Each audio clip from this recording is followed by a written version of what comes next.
I've been sitting in the back there, and this whole show I've had one question on my mind, folks.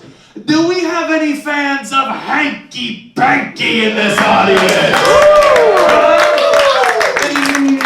I love you heads out there.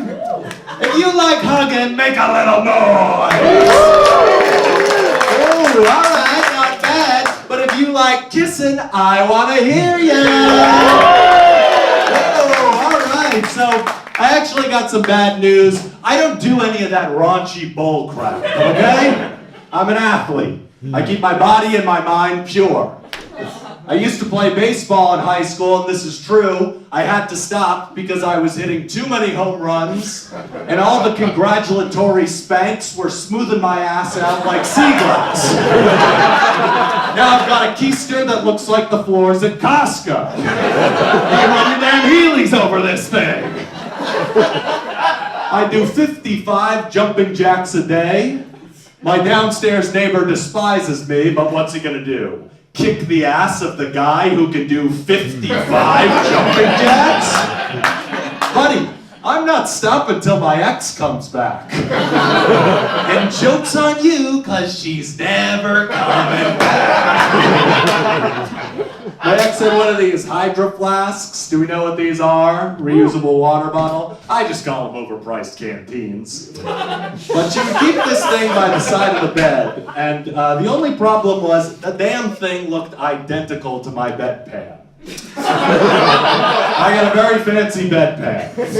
The only discernible difference is that the Hydro Flask has a logo of a little man that looks like this. And my bedpan has a logo of a little man that looks like this.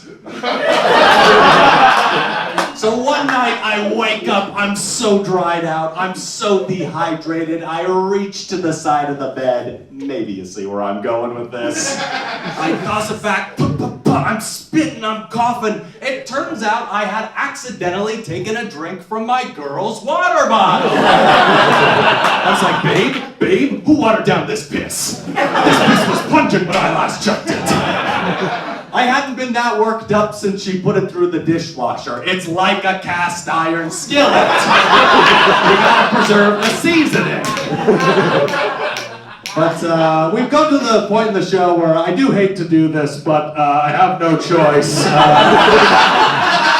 I would like to present this gun to an audience member.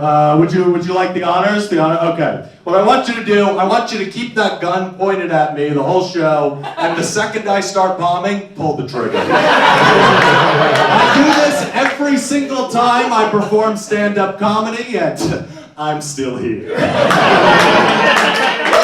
So, contrary to popular belief, very funny, they're loaded with blanks. That's okay. Alright. So, contrary to popular belief, I have had... Okay, well, that's okay. Alright, you gonna stop now? Or are you gonna keep doing it? Alright, I'll try one more time. Contrary to popular belief, I have... Okay, alright, that's it, give me it back, you've lost your privilege. That's it, could have been a fun thing for everybody, but you ruined it. You owe an apology to every single person in this room. But like I was saying, contrary to popular belief, I have had sex, and it is a field in which I have shown great potential. The last time I got an STD test, the first thing my doctor said to me was, "Why do you need an STD test?" Which is a strange question, because there's really only one reason, and that's to test for STDs.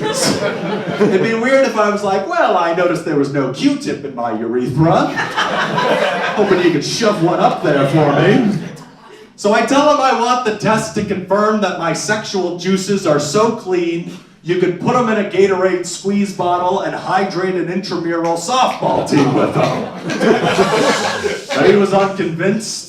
He replied, "You've had 2 or more sexual partners in the last 6 months?" And here's the thing. Most days the answer to that question is, I'm actually focusing on my career right now. But on this particular particular occasion, fate had smiled upon me 2 fiscal quarters in a row. So I replied, yes, I have. And he went, okay. And I didn't have anything, but I kind of wish that I did, just so that I could have been like, well, well, well. Could someone who does not have enough sex to justify an STD screening have a penis this horrible? Didn't think so. After I lost my virginity in college, I became convinced that I had an STD. I had no symptoms, but when you do something immoral, God's gotta punish you somehow. So I decided to do the responsible thing, and I called up my pediatrician to make an appointment for an ear infection. And I don't know why I did that.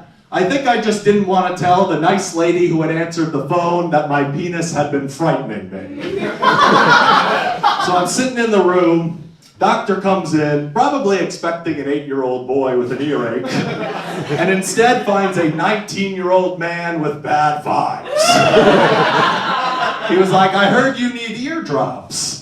I was like, Doc, you heard wrong. And I don't know if you've ever deceived a man of science, but it's actually pretty validating.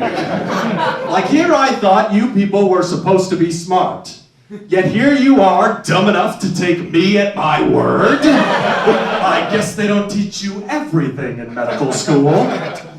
So I explained the situation to him, my ear's good, my shit fucked up.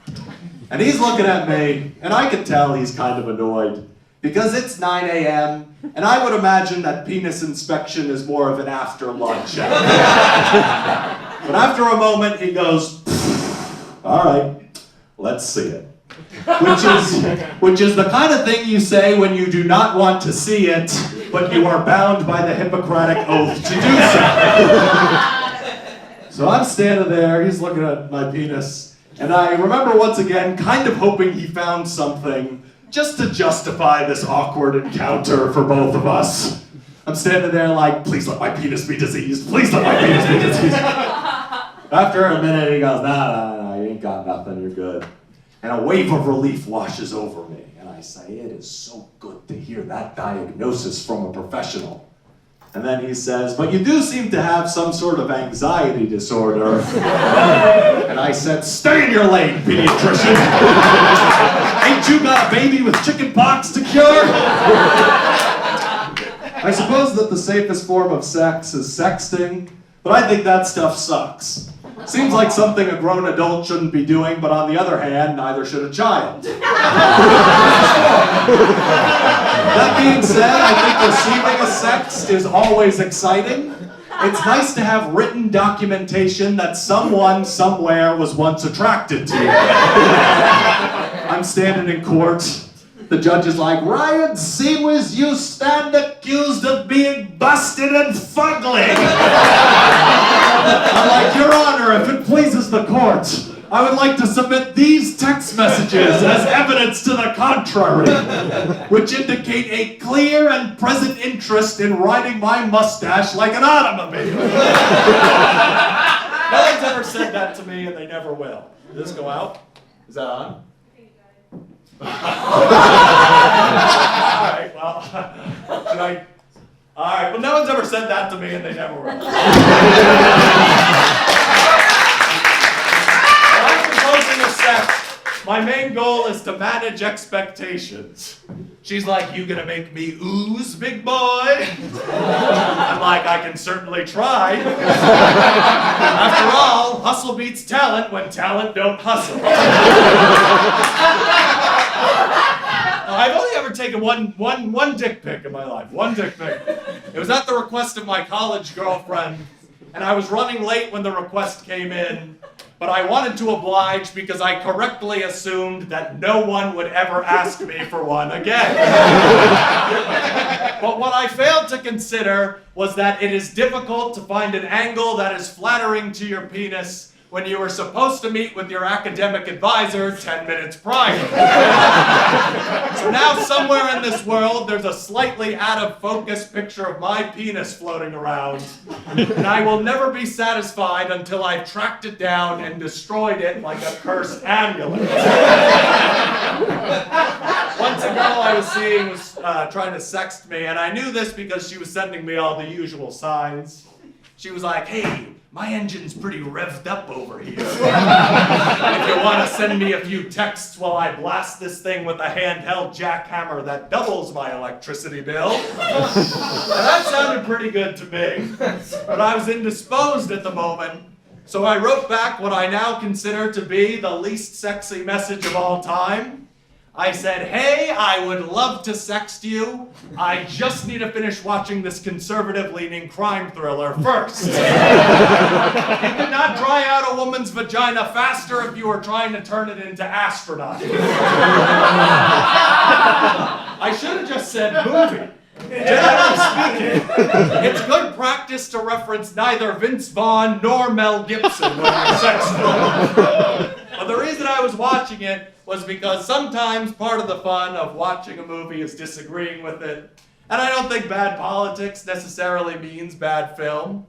But at the same time, maybe a sext isn't the right place to get into the nuances of conviction versus endorsement. My girl's displeased with my sexual performance. I'm like, babe, that's a character I'm playing. He busts early. He's an anti-hero. You're not supposed to like him. I've never had a threesome, but those things seem like fun. So I've been trying to convince my girlfriend to let my high school art teacher FaceTime in for a virtual one. If it's gonna be anyone, it might as well be the woman who most encouraged my creative spirit. I want to impress her too, so I hung a color wheel above the bed. But the more I explain this fantasy to my girlfriend, the more it nauseates her. So we decided that I'm actually ideologically opposed to the sex act known as a threesome. If a regular old two-way doesn't do it for you, you don't need an orgy, you need a tolerance break. The only third I want in my bedroom is a referee that I've bribed to make calls in my favor.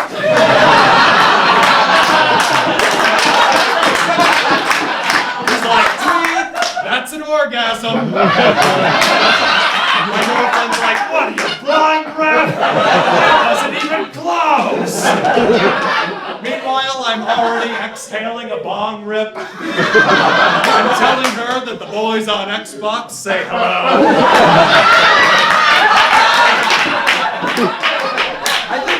I think the threesomes are a lot like ghosts. I would love to experience one, but until I do, I will assume that everyone who has is full of shit. You got a better chance of buying a Hess truck in July than you do buying a threesome. It's called self-delusion, and it's the reason why every penis is exactly my length or shorter, and any discrepancies can be accounted for by optical illusion. It's the one hack that will bring the SSRI industry down for good. I take Zoloft, not because I need it, just because it tastes so damn good. I don't even swallow it, I just suck that yellow coating right off it. Spit it in the garbage. Does anybody microdose, like for mental health reasons? Anybody do that? Woo. Yeah, you do? Oh, little baby can't handle a folder. Little baby needs a itty bitty kid-sized mushroom. Huh? Grow up. No, I'm kidding. I microdose too. My drug of choice, grandma's love. I'm keeping those phone calls brief. She's like, the nurses in my retirement home are stealing money from my purse. I'm like, haha, love you too, Grandma. My mental health has never been better. I'm trying to cut back on my inebriations a little bit, take care of the old noggin. I would like to get to a point where I do no alcohol, no marijuana, no holding my breath for 7 minutes on end to prove that it doesn't cause brain damage. And I'll tell you, I especially got to stop holding my breath for 7 minutes on end to prove that it doesn't cause brain damage, right? Doesn't matter how much I like to drink, or smoke, or impress the teens at the 14th Street Y, I need to exercise some discipline. The only form of inebriation I think I will never give up is the intoxicant known as love. Because baby, I'm looking for a lethal dose. This is my impression of me after every time I've ever gotten a smooch in my life. How lucky can one guy be? I kissed her and she kissed me.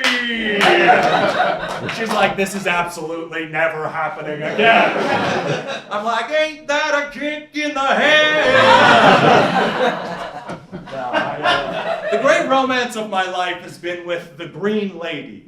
And I ain't talking about Mrs. Shrek. I'm talking her, the Emerald Cloud, Algernon's flower, you dig? Yes, I found myself in something of a situationship with the Green Lady, and I've grown somewhat reliant on our late-night rendezvous. The only problem is the Green Lady sometimes makes me feel bad, spikes my anxiety, and causes me to revert back to patterns of negative self-talk. But she also makes video games sick as hell. So who's to say whether the pros outweigh the cons? Reality is a thing we're meant to escape. We're not supposed to live here for very long. I've been trying a lucid dream lately, which is when you become aware of your dream and can control it. And there's a couple different ways to do this. I utilize something I call the Hefner method, which is when you live the playboy lifestyle in your waking life, so that any time a beautiful woman is not sitting in my lap, I know that I must be dreaming. Right now, for instance, there's not a single woman shouting at me to pay my alimony, so I know I'm living in the dream. I'm also presently performing stand-up comedy, and I would never do something this embarrassing in the waking life. I would never say these kinds of obscene things when my family is in the audience. I was in 2008. Me and my family went to see Step Brothers, the Will Ferrell, John C. Reilly movie, and we went to a drive-in theater to see this thing, and it made my dad so mad that he drove off in the middle. So if anyone sees a Toyota Sienna plow through, that's what that is. But a lot of people think that lucid dreaming is about getting to have sex with whoever you want. That's not what lucid dreaming is about, baby. Lucid dreaming is about understanding the invisible forces that define your psyche so that you may better control your subconscious. It just so happens that pretending to have sex with whoever you want is the perfect way to accomplish it. Picture this. It's a foursome. Me, Mrs. Doubtfire, two more Mrs. Doubtfire. The possibilities of the mind are unlimited. I actually shouldn't be making jokes like that because last year my little cousin passed away after falling into the Mrs. Doubtfire cage at the zoo. Yeah, we're all grieving over that one. Every time I close my eyes, I can still hear a pack of them shouting, "Hello!" as they tore the flesh from his face. I'm just lucky that we armed zookeepers, because if those minimum wage employees hadn't mowed down those Doubtfires like the dogs they are, I don't know who would have. But while we're on that subject, where do you all stand on the debate on whether or not to circumcise your dog? I don't think we should be doing it. Hands off those doggy dicks, that's what I say. Doesn't matter how good they look when they're freshly trimmed. Dogs don't like it. Growing up, we weren't poor, but we were a specific kind of working class where we didn't get our dog euthanized. We just kind of waited her out. Like, that dog's fine. She just needs someone to pick up her back legs every single time she stands up. But I love that dog. She eventually ended up passing away of one of the leading causes of dog death, being 12. And I remember because I was at a Bob Dylan concert when it happened. And it was a pretty good one. The year was 2014 and Bob was 511 in dog years. He didn't acknowledge single time, and at the end of the show, instead of bowing or saying thank you, he just stood at the edge of the stage and stared at the audience. And I can't be certain, but I'm pretty sure that that is the moment my dog's soul left her body. Bob Dylan collected it. Now whenever I hear a harmonica, I get put in the mood to bury an animal in the backyard. I'm like, dig, dig, digging a doggy's grave. Pretty good impression. Not too bad. I like Bruce Springsteen a lot too. Does anyone else like him? Yeah. This is my impression of if Bruce Springsteen did a concert where he wasn't allowed to perform any of the songs that he uses the word daddy in. Okay. 1, 2, 3, 4. Thank you very much, everybody. I love him. I think he's great. His songs generally fall into two categories: triumphs of the human spirit in the face of hard times, and songs where the horniest man alive drives a car. I neither drive nor get horny, but both resonate very deeply with me. That's how good of a writer this guy is. Recently, however, Bruce became a billionaire, which I think absolutely sucks. The poet laureate of the working class becoming a billionaire is like if you had a friend who would constantly make jokes about having a tiny penis, and then one day you found out he was packing an absolute hog in those trousers. You are not my comrade, you are my enemy. I'm from New Jersey. You can probably tell based on my big blue-collar swagger. In fact, I'd estimate that I'm in the top 25 most working-class people in this room. I'll bet a lot of you have never even taken a can of WD-40, sprayed it on a door hinge, and then also sprayed some in a paper bag to huff because it's been a hard year. I work 2 part-time jobs, and you would think the 2 part-time jobs gives you roughly the workload of 1 full-time job. But what it actually gives you is a general disinterest in being alive. My first job is a video editor. Right now, I'm working on a Try Not to Come compilation, utilizing footage of Alan from the Hangover trilogy. And let me just say, this one is a challenge, okay? You're gonna fail. This guy right here, he's gonna bust. He's gonna bust big. I promise you that, pal. I promise you that. Well, my other job is a barista. I love working in the service industry because of how racist you get to be to white Europeans. You can think whatever you want about those guys, it doesn't make you a bad person whatsoever.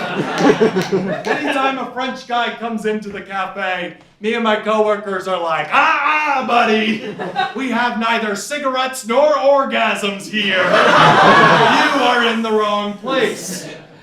I used to think that Pepe Le Pew was a really problematic character, but now I know that's just what French guys are like. They go, oh, mademoiselle.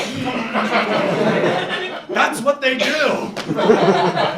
Do we got any fans of anime in here? Woo. Yeah. So if you don't know, anime is short for animated, and it basically means any cartoon. So like Pepe Le Pew, that's an anime. Minions is another very popular anime. They famously used de-aging anime on Robert De Niro in The Irishman.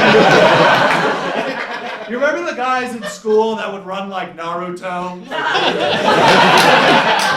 Well, I do something similar where I fuck like Peter Griffin. That's where you exclusively have sex with women named Lois. I don't have a lot of sex. The only thing I don't like about anime is how they sometimes sexualize the women. You know what I mean? Like I was watching this one the other day, and I was just like, did you guys really have to make her that sexy? I think it was called Judge Judy. And this thing was the most realistic anime I've ever seen in my life. They must have had her in the ping pong ball suit or something. Like I was saying, I'm a barista. And the only downside to being a barista is they do make you get circumcised during the initiation ritual. Because as my boss explained it to me, we're not just selling coffee, we're selling a whole-ass vibe. Not sure what he meant by that. But you know the part in Star Wars Episode 3 where Anakin's holding 2 lightsabers and they're crisscrossed around Count Dooku's neck? And then he decapitates them like, woof. Well, that was actually how I chose to have my adult circumcision before. And it was a beautiful ceremony. I went down to Disney World to get it done right by those costumed freaks. And I got my tip snipped by a man dressed like Sebulba. It was a little pricey, but you know what they say, you only get circumcised once, so figured I might as well splurge.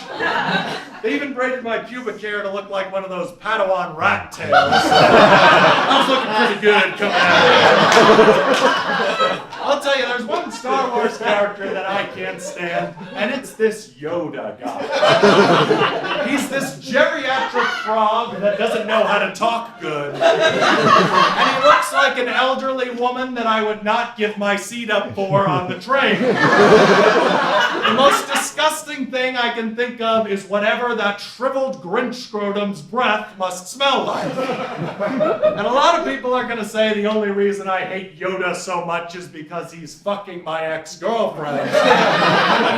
And yeah, that's not my favorite thing. But she's a grown woman. She can make her own choices. If she wants to have sex with a penis less green than mine, that's her prerogative. I do have a confession though. I don't love the new Star Wars movies. Because I think that they don't understand that Star Wars doesn't come from the suits in a Disney boardroom.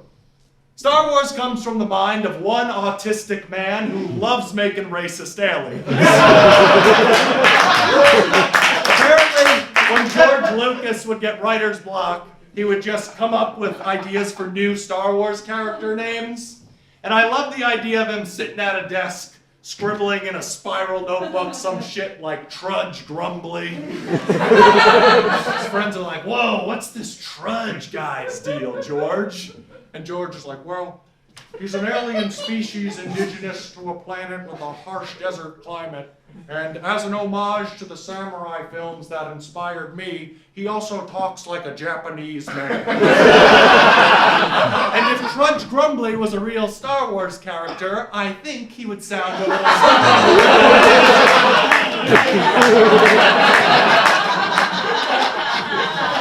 George Lucas has got a beautiful mind and a perfect body. We can always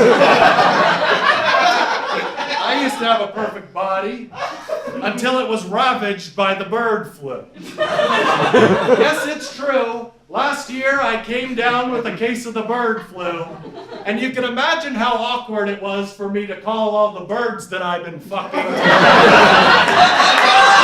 I was like, hey, Foghorn Leghorn. Remember that wild weekend we spent together in Cabo? He's like, I say, I never should have let you in and around Aquahuaca. Foghorn Leghorn, one of the most powerful characters in all of anime. I had the H3 subtype of the flu, which affects birds, swine, and precious little angels. Prior to this, I thought that the biggest threat to my safety was a rambunctious little dog yanking my swim trunks down at the beach. Turns out I have bigger things to worry about. I don't know how I contracted it, but I think it had something to do with handling microphones that were used by comedians who are New York City's filthiest vermin. Present company excluded, of course. Yes, I contracted the comedian sickness. That's the price I pay for telling the truth. I'm just lucky it wasn't the other type of comedian sickness. Dating a teen. I thought about shaving my mustache because I feared that it effectively acted as a push broom to collect all the germs that were traveling into the microphones. But of course, I quickly realized that that would be impossible, as I need my mustache to filter out water when feeding on krill and squid. That was the sickest I'd ever been, and I've been fortunate enough to have led a very healthy life, you know. Physically, I mean. Mentally, I'm in a prison I will never escape. But physically, pretty good. And I was laid up for a good 2 weeks, and it was too much time alone with my thoughts. I got to thinking that consumerism and the pursuit of material possessions has largely replaced religion as the only thing that modern people are able to put their faith in. And I'm not religious, but I think that faith in something so wicked has led to the erosion of the human soul on an evolutionary level. Therefore, I'm left to conclude that the creation and cultivation of art, which I believe to be one of the few remaining selfless pursuits, is the only way to restore the soul on a grand scale. And that's why I'm creating a new type of hentai that exclusively features Italian women. It's called Hentalians, and it would finally allow me to achieve my dream of seeing a cartoon-baked ziti that looks like it was animated by Studio Ghibli.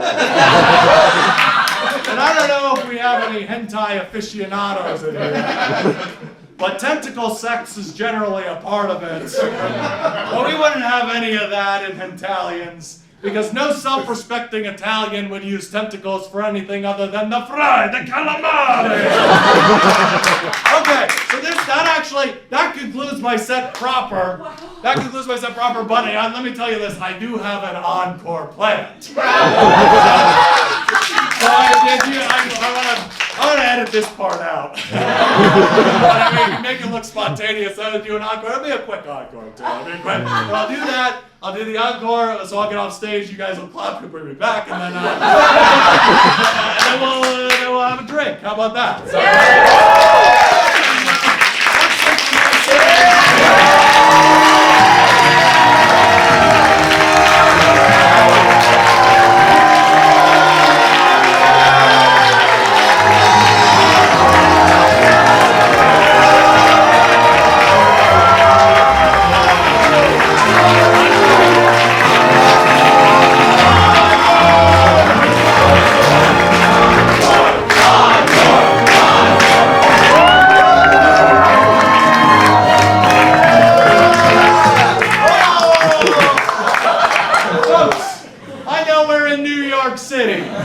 but sometimes when I'm walking around this town and I feel the rhythm of these streets in my soul, well, I swear I'm back in Narlands, Louisiana.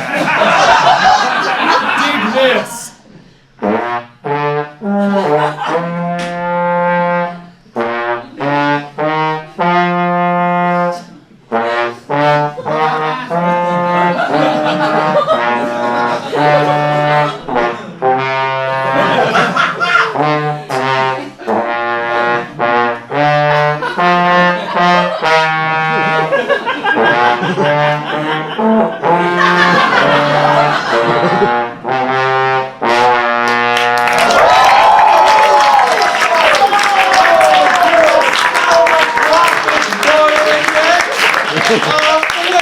Another round of po' boys for the table.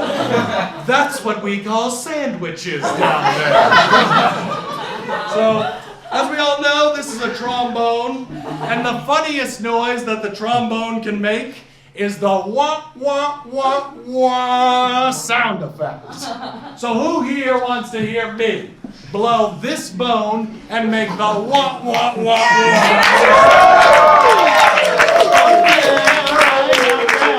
But you're gonna have to do a little better. Who wants to hear me make the wah, wah, wah?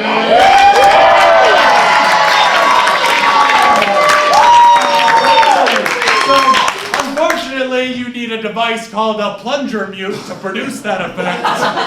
And as it were, I stand before you with no plunger mute. Not yet. I'll tell you what I do have knowledge of how to play. The theme from the 1975 masterpiece, Jaws.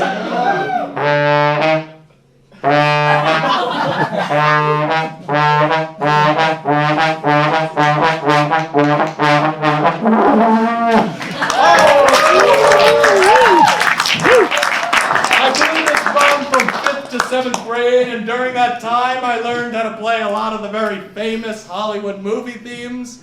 So if you have a favorite one, you can shout it out. I probably do know how to play it. Lord of the Rings. Lord of the Rings? Yeah. It's not a different one. Rocky. Rocky? Okay, Rocky. All right, that's a, yeah. Excellent movie. Even better score, if I do say so myself. I, however, am unfamiliar with how to play it. But I'll tell you what I am familiar with how to play. The song from Steven Spielberg's seminal film about the nasty shark who came to town. Jaws.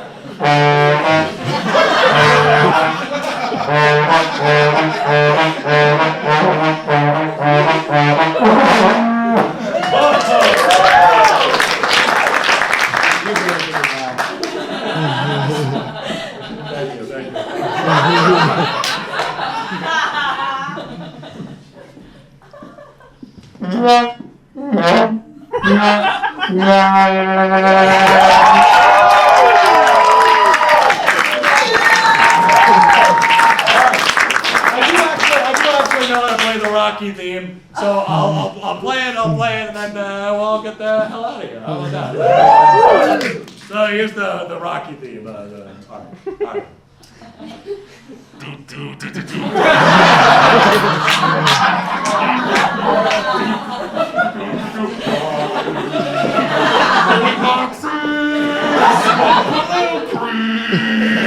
It's